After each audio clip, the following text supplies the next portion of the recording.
Baik, di sini saya akan menjelaskan terkait biosintesis flavonoid.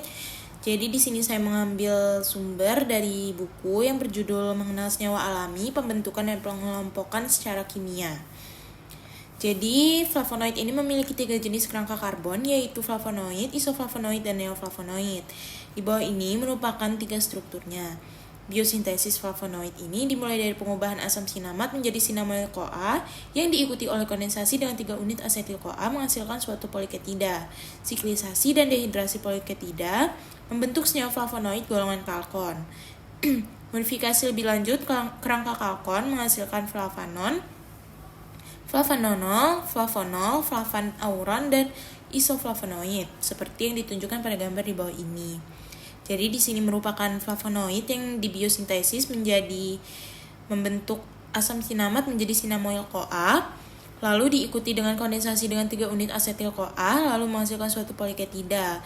Lalu lebih lanjut akan menghasilkan flavanol, flavanonol, flavonol, flavon, auron, dan isoflavon. Selanjutnya, senyawa golongan flavonoid yang memiliki kerangka flavonoid sangat banyak jumlahnya.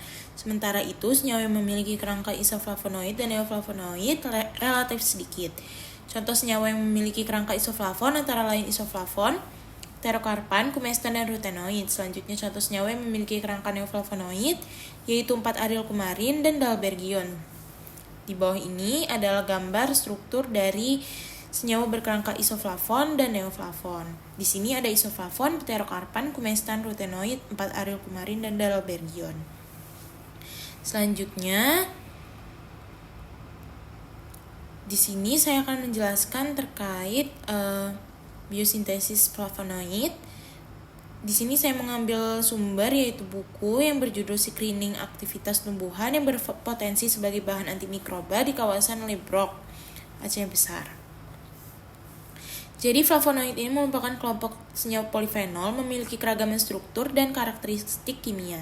Lebih dari 4.000 senyawa flavonoid dengan jenis berbeda telah diidentifikasi dalam kelas flavonoid utama yang meliputi flavon, flavonol, flavanon, katekin, antosianin, isoflavon, dihidroflavanol, dan kalkon. Jadi senyawa flavonoid ini memiliki ciri struktural dari inti 2-fenilbenzopiran atau flavin yang terdiri dari 2 cincin benzena yang dihubungkan melalui cincin piros heteroksiklik. Senyawa flavonoid dapat ditemukan di tumbuhan dalam bentuk zat yang berwarna ungu, merah, dan kuning. Senyawa ini memiliki manfaat bagi kesehatan, diantaranya berpotensi sebagai antioksidan dan antimikroba. Kemampuan senyawa ini sebagai antimikroba yaitu dapat membentuk ikatan kompleks dengan protein ekstraseluler pada dinding sel bakteri. Selanjutnya, di sini ada kerangka dasar flavonoid dan juga ada senyawa-senyawa flavonoid lainnya. Di sini ada flavon, flavonol, isoflavon, kalkon, flavonol, dan antosianin. Selanjutnya, senyawa flavonoid ini terbagi menjadi subkelompok yang berbeda tergantung pada karbon dari cincin C, di mana cincin B terikat berdasarkan tingkat ketidakjenuhan dan oksidasi cincin C. Senyawa flavonoid di mana cincin B terikat pada posisi 3 cincin C disebut isoflavon. Sementara itu, cincin B yang terikat pada posisi 4 cincin C disebut neoflavonoid. Sedangkan cincin B yang terikat pada posisi 2 cincin C terbagi menjadi beberapa subkelompok berdasarkan fitur struktur cincin C, yaitu flavon, flavonol, flavanon, flavanonol, flavanol atau katekin, antosianin, dan kalkon.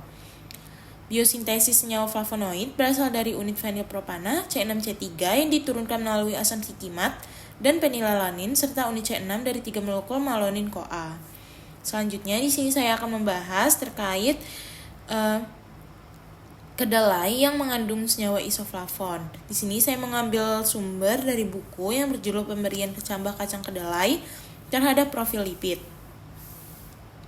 Jadi di sini disebutkan bahwa isoflavon termasuk dalam golongan flavonoid 1,2 diarilpropan dan merupakan bagian kelompok yang terbesar dalam golongan tersebut. Senyawa isoflavon dalam tanaman kacang-kacangan atau Legumoceae merupakan salah satu karakteristik atau sifat yang dapat digunakan untuk identifikasi atau klasifikasi tanaman. Antioksidan pada isoflavon sangat dibutuhkan tubuh untuk menghentikan reaksi pembentukan radikal bebas sehingga dapat menghambat proses pengenuaan dini, mencegah penyakit degeneratif, seperti aterosklerosis, jantung koroner, diabetes mellitus, dan kanker. Zat aktif dalam kedelai antara lain isoflavon yang berperan dalam menghambat upaya kerja enzim HMG-CoA reduktase, penurunan kelarutan misel, dan inhibisi absorpsi asam ampedu dalam usus. Penghambatan kerja enzim HMG-CoA reduktase menyebabkan biosintesis mevalonat, squalene, dan aldosterol akan terhambat dan akan menurunkan kadar trigliserida. Penghambatan enzim HMG-CoA reduktase juga memicu kadar kolesterol darah menurun.